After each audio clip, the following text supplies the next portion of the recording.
veut nous donner ce matin, je vais vous inviter à tourner dans Ésaïe chapitre 44. On va lire le verset 24 et ensuite on va lire 2 ou 3 versets dans le chapitre 45. Mais on va commencer Ésaïe 44, verset 24.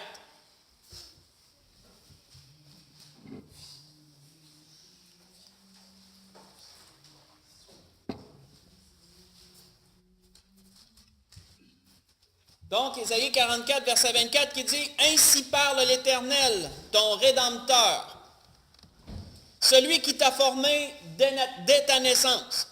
Moi, l'Éternel, j'ai fait toutes choses. Seul, j'ai déployé les cieux. Seul, j'ai étendu la terre. » Sautons au chapitre 45 à partir du verset 7. Dieu continue, il dit « Je forme la lumière. Je crée les ténèbres.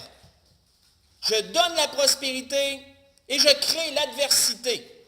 Moi, l'Éternel, je fais toutes ces choses. Que les cieux répandent d'en haut et que les nuées laissent couler la justice. Que la terre s'ouvre, que le salut y fructifie et qu'il en sorte à la fois la délivrance. Moi, l'Éternel, je crée toutes ces choses. » Arrêtons là. Nous voyons ici, frères et sœurs, que Dieu s'adresse à un peuple qui s'est détourné de lui pour aller vers l'idolâtrie. Un peuple qui autrefois avait Dieu dans sa tête et Dieu dans son cœur, mais qui, même s'il savait que Dieu était là, il n'avait pas oublié que Dieu existait. Sauf qu'il s'était brisé quelque chose dans la tête, entre la tête et leur cœur s'était tourné vers les idoles. Ils n'avaient pas oublié que Dieu existait, sauf que leur cœur n'était plus tourné vers Dieu, il était tourné vers les idoles. Et donc, ils allaient vers les idoles. Et qu'est-ce que Dieu voulait? Dieu voulait que cette connexion se rétablisse. Dieu voulait non seulement qu'ils sachent de leur esprit tout ce qu'ils pouvaient faire, mais que leur cœur aussi soit ancré dans ce que Dieu est capable de faire. Quand nous voyons ici ce que Dieu leur dit, Dieu leur parle de la grandeur de sa puissance. Il leur parle de sa suprématie. Nous voyons entre autres qu'il leur dit « J'ai étendu les cieux, j'ai déployé les cieux, seul j'ai fait ces choses-là. » Il n'y avait pas personne avec moi, il n'y avait pas d'autre idole avec moi pour m'aider. Seul j'ai fait tout ça. Il dit « Je crée les ténèbres. » Comment il dit ça? Il dit « Je forme la lumière et je crée les ténèbres. » Les deux extrêmes, hein? J'ai fait un comme j'ai fait l'autre. Il dit « Je donne la prospérité. » Il dit « C'est moi aussi qui crée l'adversité. » Un comme l'autre. Et notez le nombre de fois que le « je » et le « moi », on le retrouve dans ce qu'on a lu. Et si on lirait tout, on le trouvera encore plus de fois. Dieu amène ça vers lui. Il dit « Je suis capable de toutes ces choses. » David a dit dans un psaume, il dit « Tout ce que l'Éternel veut, il le fait. Dans les cieux, sur la terre, dans les mers et dans les abîmes. » Vous voyez ça dans le psaume 135, verset 6. Tout ce que l'Éternel veut, il le fait. Si Dieu veut quelque chose, il n'y a rien qui peut l'empêcher de le faire. Il est capable de tout, il est capable d'une affaire, il est capable de son extrême opposé, il peut tout faire, Dieu. La parole, la Bible, ce qui nous a été laissé, c'est un répertoire dans lequel on peut puiser, qui nous démontre ces capacités-là que Dieu a. Mes frères et sœurs, sommes-nous comme le peuple?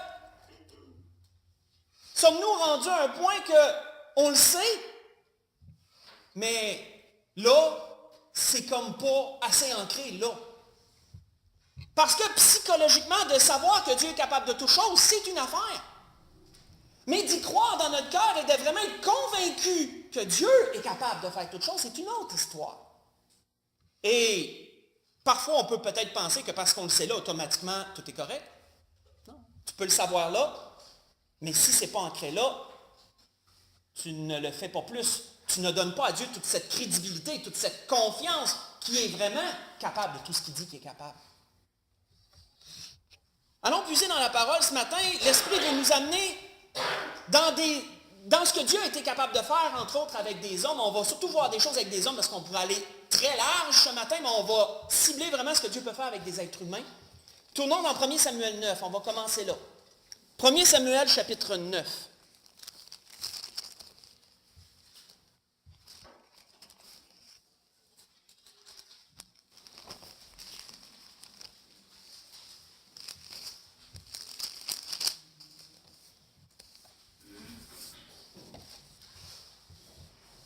1er Samuel chapitre 9, on va lire des petits endroits, pas s'étendre trop, il y a beaucoup de choses à voir, beaucoup de contenu.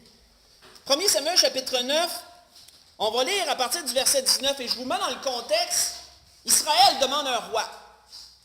Dieu était le roi, mais ça ne leur suffisait plus. Parce qu'ils avaient vu des nations qui avaient un homme physique devant eux, un roi physique. Et ils se sont dit, nous aussi on aimerait ça avoir un homme qui nous représente, un homme qui est devant nous, quelqu'un que les autres peuvent voir. Et non Dieu que les gens ne peuvent pas voir. On voit que cette demande-là déplut à Dieu, bien sûr, parce qu'il était leur roi. Sauf qu'il a agréé à leur demande. Il a dit au prophète Samuel, fais ce qu'il te dit. Ça ne sera pas pour leur bien-être, ça va être pour leur malheur, mais fais ce qu'il te dit. On voit que le premier roi qui avait été choisi est un homme du nom de Saül. Un homme que Dieu a sélectionné pour être le tout premier roi d'Israël. Un homme qui, selon la parole, était beau d'apparence, un homme de grande taille, sauf que c'était un homme timide. Ce n'était pas un homme qui cherchait à être devant les gens. C'est un homme qui était low profile, comme on dit en anglais. C'était correct pour lui comme ça. On voit dans ce qu'on lit qu'il a été interpellé. Dieu l'a guidé vers Samuel à travers de certaines circonstances. Vous connaissez un peu l'histoire. Son père avait perdu une partie de son troupeau. Et là, il a envoyé son fils et son serviteur. Il dit, va me chercher, va les trouver. Et là, par la force des choses, le serviteur, à un moment donné, il a dit, on ne sait pas où ils sont. Allons à telle place, allons voir un voyant. Parce que dans ce temps-là, le prophète est appelé le voyant. Puis lui, il doit sûrement savoir ça parce qu'ils peuvent savoir des choses que les autres ne savent pas, les voyants. Donc, il s'en aille vers là. Et là, on lit. On ne lira pas grand-chose, mais voyons ce qu'on va lire. Dans le 1er Samuel 9, on va lire le verset 19, à partir du verset 19. Samuel répondit à Saül. Il dit, c'est moi qui suis le voyant. Parce que là, Saül arrive, t'es-tu le voyant? Monte devant moi au haut lieu et vous mangerez aujourd'hui avec moi. Je te laisserai partir demain, je te dirai tout ce qui se passe dans ton cœur. Là, il enchaîne. Ne t'inquiète pas des ânesses que tu as perdues il y a 3 jours, car elles sont retrouvées. Et pour qui est réservé tout ce qu'il y a de précieux en Israël, n'est-ce pas pour toi et pour toute la maison de ton père? Une affirmation qui est assez spéciale pour un homme qui est tout simple et qui ne cherche pas la popularité. Là. Et nous voyons Saül dire, ne suis-je pas benjamite, l'une des plus petites tribus d'Israël? Ma famille n'est-elle pas la moindre de toutes les familles de la tribu de Benjamin? Pourquoi donc me parles-tu de la sorte? Pourquoi me lances-tu des choses comme ça, comme de quoi qu'à moi va appartenir toutes les richesses d'Israël? Je suis de la plus petite tribu. Ma famille, c'est dans la plus petite de la plus petite tribu. Pourquoi tu me dis ça? Dans le chapitre 10, si on y tourne, dans le chapitre 10, à partir du verset 20, quand que finalement l'Éternel a dit, bon, mais fais venir toutes les tribus de Benjamin, et là on va dévoiler qui sera le roi parmi eux. Il est dit, Samuel fit approcher toutes les tribus d'Israël, et la tribu de Benjamin furent désignées, les 12 tribus. Et donc, il fit approcher la tribu de Benjamin par famille, et la famille de Matri fut désignée. Puis Saül, fils de Kis, fut désigné. On le chercha, mais on ne le trouva point. Lui, il savait ce qui s'en venait. Il avait été interpellé auparavant par le prophète Samuel, donc il savait ce qui s'en venait. Il est dit, on consulta de nouveau l'Éternel, y a-t-il encore un homme qui soit venu ici? Et l'Éternel dit, voici, il est caché vers les bagages. Il ne voulait tellement pas se faire remarquer, le gars qui s'était caché dans les bagages pour ne pas se faire voir. On courut le tirer de là, il se présenta au milieu du peuple, il les dépassait toutes de la tête. Quelqu'un de très grand. Samuel dit à tout le peuple, voyez-vous celui que l'Éternel a choisi, il n'y a personne dans tout le peuple qui soit semblable à lui. Et tout le peuple poussa les cris de vive le roi. Arrêtons là. La Bible, frères et sœurs, est un répertoire qui nous démontre premièrement comment Dieu a pu prendre des gens qui étaient rien, des gens qui n'étaient pas connus, des gens en qui n'était pas perçu quelque chose de particulier, et Dieu a pu les prendre et les élever à des statures de gens très importants, des rois, des grands intendants, etc. Dieu peut faire ces choses. On connaît l'histoire de Joseph, on n'élaborait pas, mais vous savez que d'esclave hébreu, il est devenu l'intendant de Pharaon. Et je n'expliquerai pas par comment, le chemin par lequel il a passé, mais vous le savez. Vous pourrez aller le lire si vous le voulez. Vous savez que David de berger, est devenu roi d'Israël, lui aussi. De tellement petit que sa famille ne l'avait même pas fait venir quand Samuel était là, parce qu'il se disait, il n'y a certainement rien à voir dans ça. Et pourtant, c'était lui que Dieu avait choisi. Et il l'a élevé au rang de roi. Jéroboam, pour ceux qui ne le connaissent pas, lorsque Israël a été divisé après le règne de Salomon, et que Roboam est resté seulement avec la tribu de Juda et de Benjamin, et que les 10 autres tribus, Dieu a pris un serviteur, il a pris le serviteur de Salomon, un homme qui avait frappé Salomon dans sa colère, puis qui avait dû s'exiler en Égypte parce que Salomon, le roi, voulait le tuer. Puis Dieu a choisi ce serviteur pour être le roi des 10 autres tribus d'Israël. Dieu a su démontrer, frères et sœurs, qu'il est capable de prendre quelqu'un qui est rien et l'amener à être vraiment grand. Mais Dieu a démontré qu'il est capable aussi de faire l'inverse. Tournons dans Daniel chapitre 4. Ça vaut qu'on s'en va. Dieu a démontré qu'il était capable aussi de prendre quelqu'un de très grand, un roi, et de l'amener à l'état de rien. Dieu est capable aussi de faire ça. Dans Daniel chapitre 4, sans tout lire, on va lire à partir du verset 32. Connaissez le roi Nabuchodonosor, souvent mentionné, très grand roi païen de son époque, très grand, par la grande domination, le grand royaume qui s'est établi, qui a conquis. Et nous savons que ce roi-là avait la chance, la grâce d'avoir un prophète de Dieu auprès de lui, Daniel, qui pouvait interpréter ses songes. Parce que Dieu lui parlait, mais ça prenait toujours quelqu'un qui connaissait Dieu pour lui répondre, pour lui interpréter ce que Dieu lui avait dit. Et nous savons qu'il y avait eu un grand songe, comme de quoi qui démontrait qu'il allait être précipité en bas de son trône. Daniel avait expliqué le songe. Nabuchodonosor le savait. Mais son orgueil était tellement grand que nous savons qu'à un moment donné, il a contemplé son royaume, et là, il a commencé à se vanter intérieurement, à se gonfler de tout ce qu'il avait réussi à faire, etc. Et il est dit qu'à partir du verset 31, Daniel chapitre 4, il est dit que la parole était encore dans la bouche du roi, qu'une voix descendit du ciel. Et là, voyez-vous que Dieu n'a pas passé par un prophète. Il savait ce que Dieu disait, là. La voix était claire. Ce n'était pas un songe et que là, Daniel devait être encore amené. Quand Dieu te parle une fois, ensuite, Dieu va parler clairement. Si ce n'était pas clair la première fois, Dieu va s'éclaircir. Et là, c'était clair. Apprends, roi Nabuchodonosor, qu'on va t'enlever le royaume. On te chassera du milieu des hommes. Tu auras ta demeure avec les bêtes des champs. On te donnera comme au bœuf de l'herbe à manger. Et 7 ans passeront sur toi. Autrement dit, 7 années. Un temps représentait une année. 7 ans passeront sur toi. Jusqu'à ce que tu saches que le Très-Haut domine sur le règne des hommes et qu'il le donne à qui il lui plaît. Souvenez-vous ce que David avait dit dans les psaumes qu'on a lu, là. Dieu fait ce qui lui plaît. Ce qu'il veut, il va le faire. Et donc, au même instant, la parole fut accomplie sur Nabuchodonosor. Il fut chassé du milieu des hommes, mangea de l'herbe comme le bœuf. Son corps fut trempé de la rosée du ciel, jusqu'à ce que ses cheveux croissent comme les plumes des aigles, et ses ongles comme ceux des oiseaux. Après le temps marqué, le roi Nabuchodonosor levait les yeux vers le ciel, et la raison lui revint. Je voudrais faire une parenthèse. Il y en a qui se sont demandé comment un roi a bien pu tomber si bas.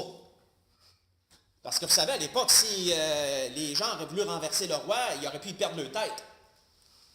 Il fallait vraiment quelque chose d'énorme pour que son propre gouvernement, ses propres serviteurs, son propre groupe le chasse, le destitue de son royaume. Il y a une chose qui aurait pu faire ça, frère et sœurs, c'est la folie. La Bible nous dit quoi? La raison lui revint. Personnellement, je crois que le roi est devenu fou, dans un certain sens, par la puissance de Dieu. Et que, vous savez, quand David s'est présenté auprès des gens de Gath, et qu'il a vu que les gens en attendaient à sa vie, qu'est-ce qu'il a fait? Il a joué le fou. Hein, il a commencé à écumer, puis il a commencé à jouer le fou, puis qu'est-ce que ces gens-là ils ont fait? Ils l'ont chassé. Moi, je crois que c'est ce qui est arrivé ici. Je crois que Dieu a permis que ce roi-là devienne comme fou, et les gens n'ont pas pu le garder sur le trône. Et donc, ils l'ont destitué. Ils ont mis quelqu'un en attendant pour garder la place en attendant. Dieu ne voulait pas lui enlever totalement, donc Dieu n'a pas permis qu'un autre puisse supplanter et prendre le contrôle. Et pendant tout le temps où Dieu l'avait permis, cet homme-là vivait comme une bête. Il vivait dans les champs, mangeait de l'herbe. Qui ferait ça? Quelqu'un qui a perdu la raison. Et qu'est-ce que la Bible nous dit? Après le temps marqué, la raison lui revint. Je ferme la parenthèse. Nous voyons qu'il est dit, « J'ai béni le Très-Haut, j'ai loué et glorifié celui qui vit éternellement, celui dont la domination est une domination éternelle et dont le règne subsiste de génération en génération. Tous les habitants de la terre ne sont à ses yeux que néant. Il agit comme il lui plaît. » Voyez-vous comment ça revient souvent, ça? Dieu fait ce qu'il veut. Il agit comme il lui plaît. Avec l'armée des cieux et avec les habitants de la terre, il n'y a personne qui résiste à sa main et qui lui dise, « Que fais-tu? » En ce temps-là, la raison me revint. Voyez-vous, ça revient encore. La raison me revint. La gloire de mon royaume, ma magnificence, ma splendeur me fut rendue.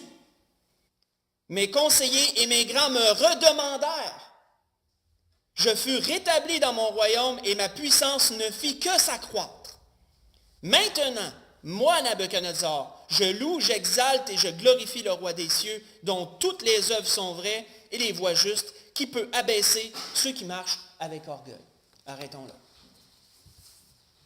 De même que Dieu, frères et sœurs, peut prendre quelqu'un de rien et l'élever à grand, Dieu peut prendre quelqu'un de grand et le rendre rien. Dieu peut faire l'un comme il peut faire l'autre. Continuons. Faites juste écouter ce que je vais vous amener. On va voir un autre exemple. Dieu va nous amener ça, mais dans plein de sens, frères et sœurs, parce que Dieu peut faire ça dans tous les sens. Dieu va nous amener ça aussi dans un autre sens. Faites juste écouter, c'est pas assez long. On voit qu'il est dit à propos d'un juge en Israël, un juge qui semait la controverse du temps que le peuple d'Israël était dominé par les Philistins, juge du nom de Samson. Et nous savons que Dieu l'avait établi comme juge en Israël. Pourquoi? Pour délivrer son peuple du joug des Philistins. Et Samson était quelqu'un de provoquant, quelqu'un qui provoquait toujours des querelles avec le peuple, avec les Philistins. Et c'était voulu de Dieu, ça, dans sa façon d'agir. On voit entre autres qu'à un moment donné, son propre peuple est venu chercher Samson, ils l'ont lié. Ils ont dit, on va te donner aux Philistins parce qu'on a peur, là. Ils sont en colère contre toi de ce que tu as fait. On a peur, on va te livrer. Et Samson, il a dit, correct, attachez-moi puis livrez-moi. Ils ont attaché Samson, ils l'ont emmené auprès des Philistins. Et il nous a dit quoi? Lorsqu'il arriva à l'Échi, les Philistins poussèrent des cris à sa rencontre. Alors l'Esprit de l'Éternel le saisit. Les cordes qu'il avait au bras devinrent comme du lin brûlé par le feu. Ses liens tombèrent de ses mains. Il trouva une mâchoire d'âne fraîche. Il étendit sa main pour la prendre et il en tua 1000 hommes. Et Samson dit, avec une mâchoire d'âne, un morceau, 2 morceaux, avec une mâchoire d'âne, j'ai tué 1000 hommes. Et quand il l'eut achevé de parler, il jeta de sa main la mâchoire et on appela ce lieu Ramath-Léchi. Ramath-Léchi qui veut dire la mâchoire qui a été jetée par terre. Ce lieu a été appelé comme ça.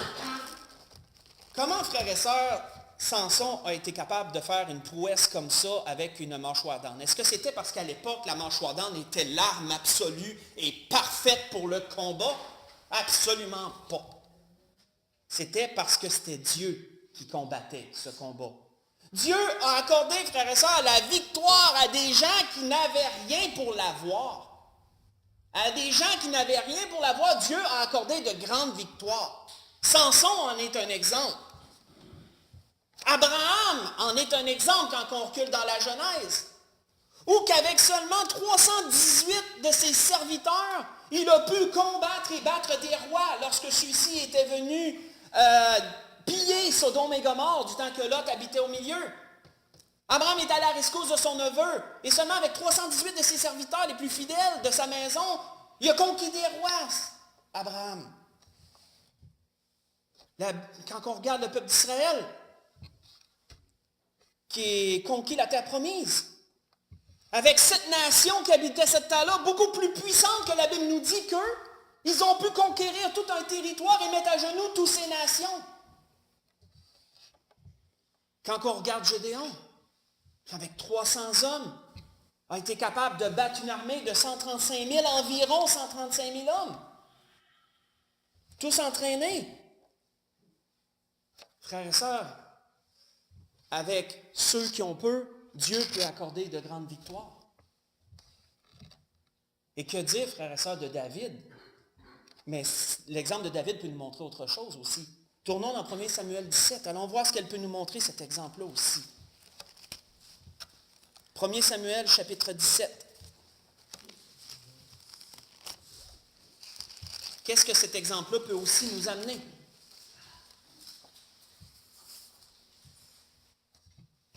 « 1 Samuel, chapitre 17, on va lire au verset 41. Mais dans le contexte, encore avec les Philistins ont été des ennemis de longue date du peuple d'Israël. Après la conquête de la terre promise, bien sûr.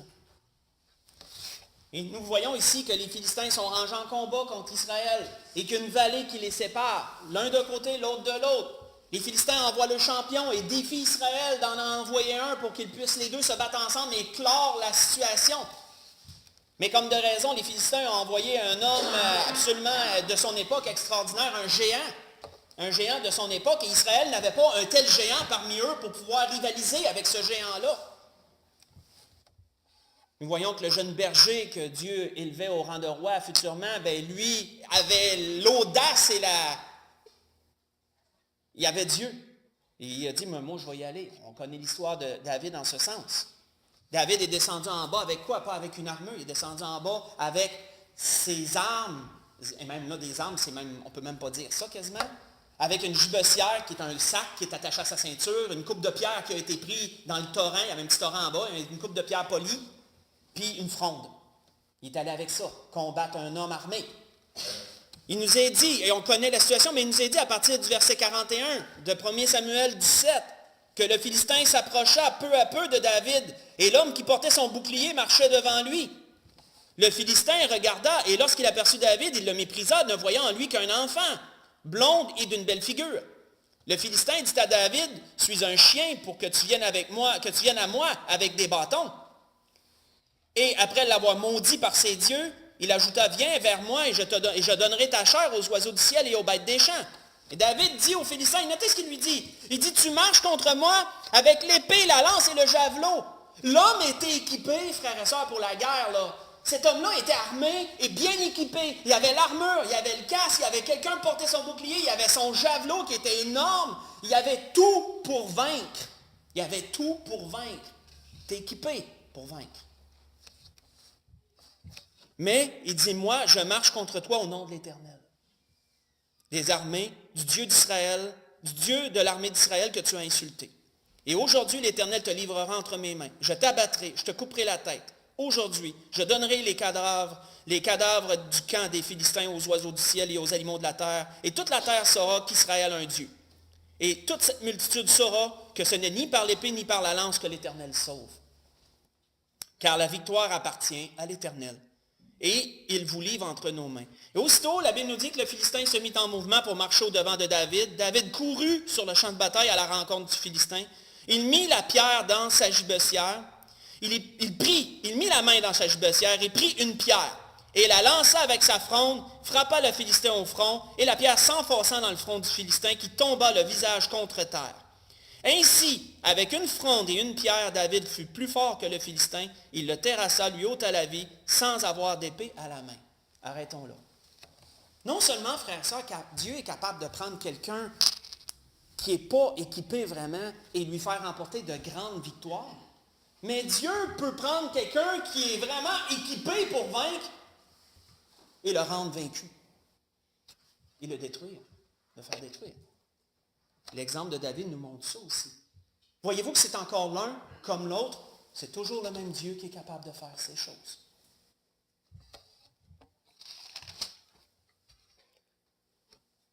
On voit que, faites juste écouter, je vais vous lire un autre endroit, à propos d'une autre situation. On recule dans la Genèse. Jacob, vous savez ce qui est arrivé entre Jacob et son frère Ésaü. Vous savez que Jacob a dû fuir pour sa vie à cause du droit d'aînesse, etc.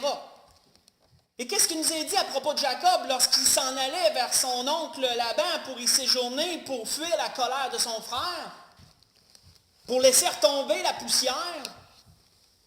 Il nous est dit que Jacob s'était adressé à Dieu à Béthel. Et il lui dit, Dieu de mon père Abraham et Dieu de mon père Isaac, L'Éternel qui m'a dit, retourne dans ton pays, dans le lieu de ta naissance, je te ferai du bien. Oui, c'est vrai, il revenait à ce moment-là, excusez-moi, il revenait là. C'était après là, qu'il a passé son temps chez Laban, là, il revenait vers son frère, c'est vrai. Il est dit, je suis trop petit pour toutes les grâces et toutes les fidélités que tu as usées envers ton serviteur. Il dit, car j'ai passé ce Jourdain avec mon bâton. Il dit, quand je suis arrivé, j'avais juste un bâton. J'avais pas d'argent, j'avais pas de linge, j'avais rien, j'avais juste un bâton. Et il dit maintenant, je forme 2 camps maintenant. Nous voyons qu'il est dit un peu plus loin, lorsqu'il est arrivé au-devant d'Ésaü, son frère, et qu'il a fait envoyer des présents en grand nombre pour apaiser la colère de son frère. Il nous est dit à propos de cela, Jacob, Ésaü dit, à quoi destines-tu tout ce camp que j'ai rencontré? Et Jacob répondit, à trouver grâce aux yeux de mon serviteur, de mon Seigneur, je veux dire. Ésaü dit, je suis dans l'abondance, mon frère, garde ce qui est à toi. Et Jacob répondit, non, je te prie, si j'ai trouvé grâce à tes yeux, accepte de ma main mon présent, car c'est pour cela que j'ai regardé ta face comme on regarde la face de Dieu. Tu m'as accueilli favorablement, accepte mon présent qui t'a été offert, puisque Dieu m'a comblé de grâce et je ne manque de rien. Il insista auprès de lui, Ésaü accepta, la Bible nous dit. Ce que je vous ai lu, c'est dans la Genèse chapitre 32. J'ai lu dans la Genèse chapitre 32, je vous ai lu le verset 9 et le verset 10. La Genèse chapitre 33, j'ai lu du verset 8 au verset 11. Dieu, frères et sœurs, est capable de prendre quelqu'un qui n'a rien et le rendre riche. Le combler de biens et le rendre prospère. Dieu est capable de faire ça. On prend l'exemple du roi Salomon, qui a pris le trône d'Israël. Mais pourtant, Dieu l'a tellement comblé de richesses qu'il est devenu le roi le plus riche de son époque et aucun roi n'était son égal, que la Bible nous dit. Quand la Bible dit le roi Salomon fut plus grand que tous les rois de la terre par la richesse et par la sagesse, c'est-il dit. 1er roi 10, et je n'ai pas noté le verset, l'oublier. Mais dans 1er roi 10 pour aller le voir. Dieu est capable de prendre quelqu'un qui n'a rien et de le rendre riche, de le combler de biens. Mais Dieu est capable de faire aussi l'inverse. Dieu est capable de prendre quelqu'un de riche et de l'amener à la pauvreté, de l'amener à rien. Faites juste écouter, il nous est dit à propos d'un homme qu'on connaît bien. Il y avait un homme dans le pays d'Uz, un homme qui s'appelait Job. Cet homme était intègre et droit, il craignait Dieu, se détournait du mal. Il naquit de 7 fils et 3 filles, il possédait 7000 brebis, 3000 chameaux, 500 paires de bœufs, 500 ânesses et un très grand nombre de serviteurs. Et cet homme était le plus éminent de tous les fils de l'Orient. Éminent qui veut dire important, qui a de l'influence. Cet homme-là était très riche et il était très important de son temps. Et vous savez ce qui est arrivé à cause de ce que Satan a demandé, que Dieu a permis, toujours que Dieu a permis. Tous ses biens, il les a perdus en une journée. Ses troupeaux ont été volés ou détruits. Ses enfants sont morts. Et qu'est-ce que Job a dit?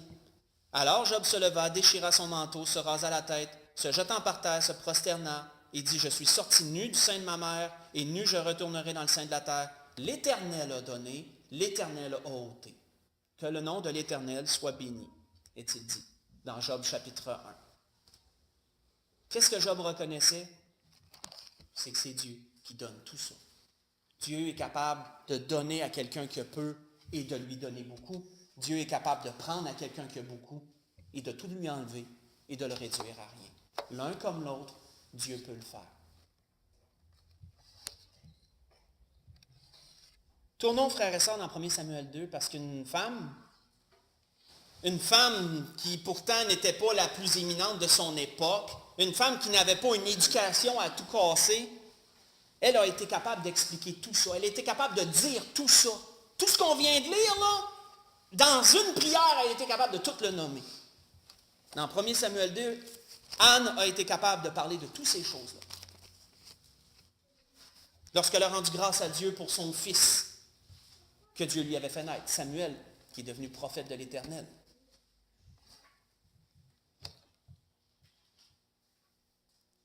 Pour son fils qu'elle avait donné à Dieu, qu'elle avait prêté à Dieu.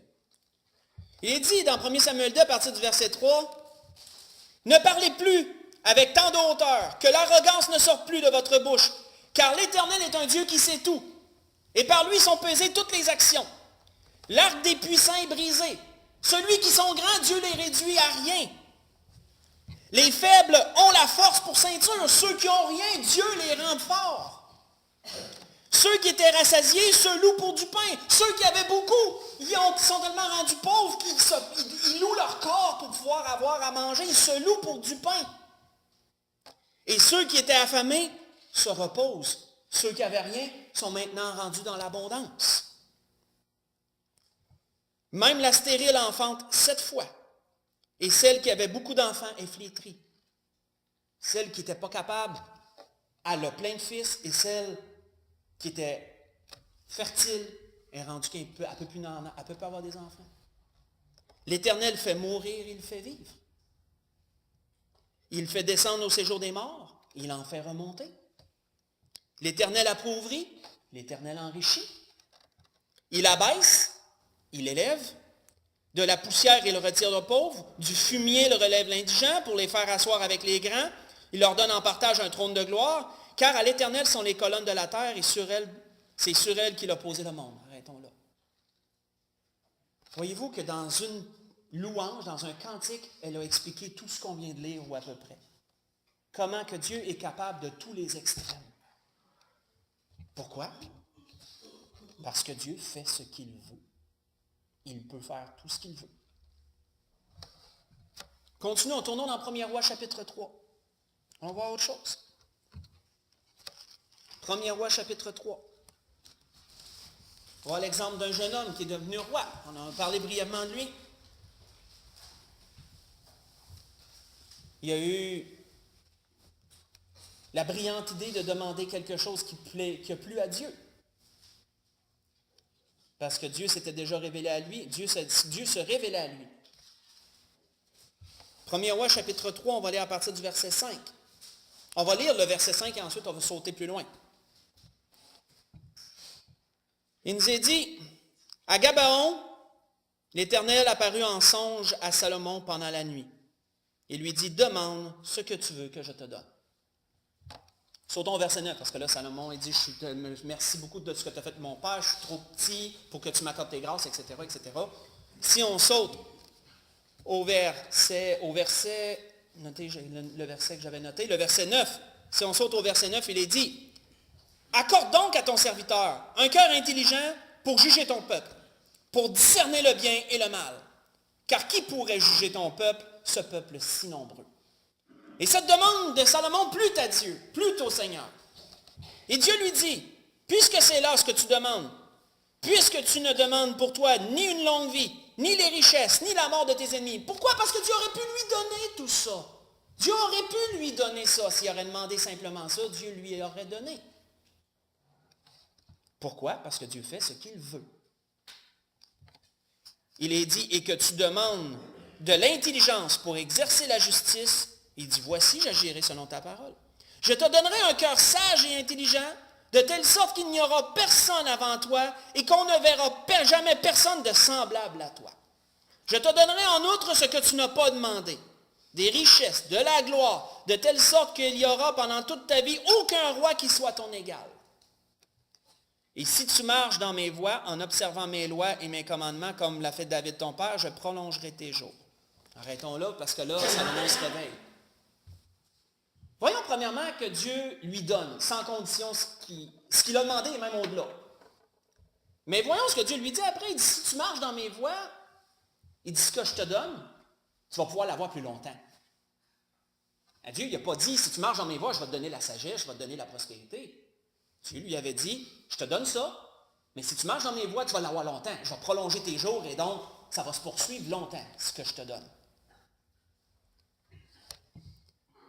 Frères et sœurs, Dieu est capable de prendre quelqu'un de simple et de le rendre très sage. Dieu est capable de faire ça. C'est pour ça que David avait dit dans un psaume, il dit, le témoignage de l'Éternel est véritable, il rend sage l'ignorant. Dans le psaume 19, la fin du verset 8. J'ai juste écrit la fin. Mais Dieu peut faire l'inverse aussi.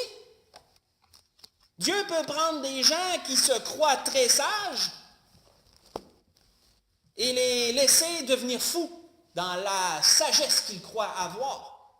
Dieu peut faire ça aussi. Et c'est pourquoi l'apôtre Paul avait écrit « La colère de Dieu se révèle du ciel contre toute impiété, toute injustice des hommes qui retiennent injustement la vérité captive. Car ce qu'on peut connaître de Dieu est manifeste pour eux, Dieu le leur ayant fait connaître. Et en effet, les perfections invisibles de Dieu, sa puissance éternelle, sa divinité, se voient comme à l'œil nu depuis la création du monde quand on les considère dans son ouvrage. Ils sont donc inexcusables, car ayant connu Dieu, ils ne l'ont point glorifié comme Dieu. Ils ne lui ont point rendu grâce, mais ils se sont égarés dans leurs pensées, et leur cœur sans intelligence a été plongé dans les ténèbres. Se vendant d'être sages, ils sont devenus fous, que la Bible nous dit. Ils sont devenus fous. Ils ont changé la gloire de Dieu incorruptible en image. On parle des idoles, en image corruptible. Des oiseaux, des quadrupèdes, des reptiles. Ce que je vous ai lu, c'est dans Romains chapitre 1. J'ai lu à partir du verset 18 au verset 23. Nous voyons qu'Ésaïe de dire aussi ceci. « J'anéantis au nom de l'Éternel, il dit, j'anéantis les signes des prophètes de mensonges, je proclame insensés les devins, je fais reculer les sages et je tourne leur science en folie, disait l'Éternel dans Ésaïe 44, verset 25. Encore là, Dieu peut prendre quelqu'un qui ne sait pas grand-chose, quelqu'un de simple, et peut le rendre extrêmement intelligent, extrêmement sage. Dieu peut prendre des gens qui se croient extrêmement intelligents, extrêmement sages, et permettre qu'ils deviennent fous dans leur sagesse, qu'ils se perdent un peu là-dedans et deviennent des insensés, comme nos sages de ce monde en ce moment. Notez que dans tout ce qu'on a vu, que ce soit de quelqu'un qui était rien et que Dieu a rendu important, que ce soit de quelqu'un d'important que Dieu a réduit à rien, que ce soit des gens qui avaient peu de moyens, Dieu les a rendus victorieux, que ce soit des gens qui étaient équipés pour la guerre et qu'on leur donnait déjà la victoire, Dieu les a vaincus, les a rendus vaincus. Que de ceux qui n'avaient pas grand-chose, Dieu les a rendus riches. De ceux qui étaient riches, Dieu leur a enlevé leur richesse et les a amenés à être rien. De ceux qui étaient simples, Dieu les a rendus sages. De ceux qui étaient sages, Dieu les rend fous. En toute chose, qu'est-ce qu'on voit? C'est Dieu qui est capable de toutes ces choses, frères et sœurs. Parce que Dieu fait ce qu'il veut. Et personne ne peut s'opposer à ça. Pour conclure, voyons une dernière chose. Tournons dans 1 Timothée chapitre 1. 1 Timothée chapitre 1. On va voir une dernière chose.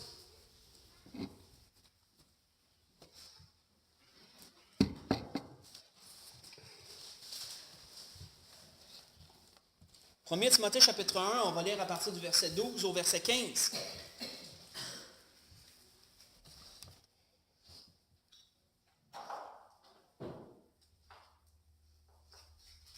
L'apôtre Paul rendait témoignage à ce jeune ministre qui l'a enseigné, qu'il avait pris sous sa tutelle, Timothée.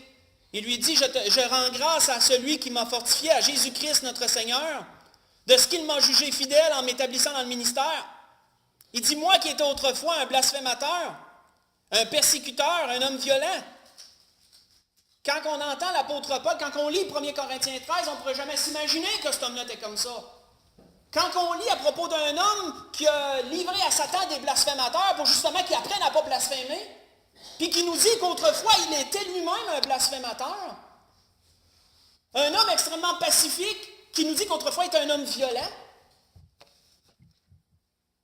mais il dit, j'ai obtenu miséricorde parce que j'agissais dans l'ignorance et dans l'incrédulité, par ignorance dans l'incrédulité, et la grâce de Dieu, la grâce de notre Seigneur a surabondé avec la foi et l'amour qui est en Jésus-Christ. Et il dit, c'est une parole certaine et entièrement digne d'être reçue, que Jésus-Christ est venu dans le monde pour sauver les pécheurs, dont je suis le premier. Arrêtons là. Frères et sœurs, une autre chose qui nous a été démontrée par la parole, c'est que Dieu peut prendre les gens qui ont le cœur le plus dur et en faire des gens les plus dociles. En faire les gens les plus dévoués, les plus consacrés à lui qu'il y a. Et l'apôtre Paul est le parfait exemple de ça. Un homme qui avait été rejeté par tout le monde quand il est venu au Seigneur parce qu'il se disait, ça ne se peut pas que cet homme-là ait changé, et qui est devenu un des plus grands prédicateurs qu'on connaisse des Écritures parce qu'il nous en a laissé énormément à propos de Dieu. Une image aussi que l'Esprit me montrait, c'était le démoniaque que le Seigneur a rencontré lorsqu'il a traversé le lac de Génézareth. Le démoniaque, que la Bible nous dit que cet homme-là était tellement violent qu'aucun ne voulait passer par là pour ne pas se faire accrocher par lui, que les gens fuyaient cet endroit. Et que cet homme-là, on avait essayé de le lier avec des chaînes, on essayait de n'importe comment de le maintenir, puis il brisait tout. Et quand Jésus l'a rencontré, qu'est-ce qu'il nous a dit? Après l'épisode des pourceaux, il nous a dit que cet homme-là, il était assis, à ses pieds, il était vêtu et dans son bon sens, que la Bible nous dit. Jésus a été capable de faire de quelqu'un d'incontrôlable, quelqu'un de parfaitement docile et tranquille. Pourquoi? Parce que Dieu peut faire toutes ces choses. Et frères et sœurs, l'Esprit m'a amené, on va conclure complètement là-dessus, l'Esprit m'a amené dans un endroit où je ne pensais pas aller. Il m'a amené dans le temps de Samson et l'énigme que Samson avait posée. Je vais vous la rappeler. L'énigme que Samson avait posée aux Philistins dans ce qui était arrivé lorsqu'il avait rencontré un lion, et la Bible nous dit qu'il l'avait déchiré comme si c'était un chevreau. Autrement dit, là, il l'a tué, puis il l'a ouvert carrément. Il l'a ouvert carrément. Là. Il l'a déchiré, que la Bible nous dit. Et la Bible nous dit que plus tard, il avait repassé, puis il y avait des abeilles qui avaient fait le nid, pas le nid, mais qui avaient fait leur ruche dans le cadavre de ce lion, puis il y a du miel qui coulait de ce cadavre-là. Et Samson, il n'était pas dédaigneux. Il avait pris du miel, l'amené à sa bouche, la Bible nous dit qu'il a continué, puis il a mangé du miel en s'en allant. Et l'énigme que Samson avait posée est intéressante, je trouve. Je vais juste retrouver, ça ne sera pas tellement. L'énigme que Samson avait posée était celle-ci. De celui qui mange est sorti ce qui se mange. Et du fort est sorti le doux. Moi, ça me fait penser à ce que Dieu est capable de faire. Et celui qui mange, c'est celui qui est violent, c'est celui qui domine. Puis ce qui se mange, c'est la proie. Hein? Ce n'est pas le prédateur, c'est la proie. C'est la victime. Et de celui qui mange est sorti ce qui se mange, comme s'il y a une transformation, là, comme s'il y avait quelque chose qui avait changé. Puis celui qui est fort, ben, il y a le doux qui est sorti de ça. Moi, ça me faisait penser à Paul, ça me faisait penser au démoniaque. Et ça me fait penser à ce que Dieu est capable de faire avec le cœur de quelqu'un. Je trouvais que l'énigme était intéressante parce que ça se rapporte aux extrêmes que Dieu est capable de changer. L'énigme en passant est dans Juge 14, verset 14. Pas dur à trouver. Frères et sœurs, ce que l'Esprit a voulu nous donner ce matin, c'est juste un clou un peu plus enfoncé pour notre cœur, pour nous dire, c'est beau de connaître Dieu dans sa tête, c'est beau de savoir que Dieu peut faire ça. On le lit, on le sait. Mes frères et sœurs, il faut que ça aille au cœur. Il faut que la connexion se fasse et qu'on croit vraiment du cœur. Et quand quelqu'un est convaincu dans son cœur que tout ce qu'on vient de lire, Dieu le fait, pourquoi Dieu ne ferait pas ce que la personne désire? Si ça va en accord avec sa volonté, Dieu peut tout faire. Et la Bible nous dit ailleurs, je ne me souviens pas du verset, l'endroit, mais y a-t-il quelque chose qui soit incroyable de la part de Dieu? Je le dis un peu dans mes propres mots. Y a-t-il quelque chose qui soit surprenant quand ça vient de Dieu, frère? C'est sur cette grâce que l'Esprit veut nous laisser ce matin. On peut se lever pour le dernier cantique.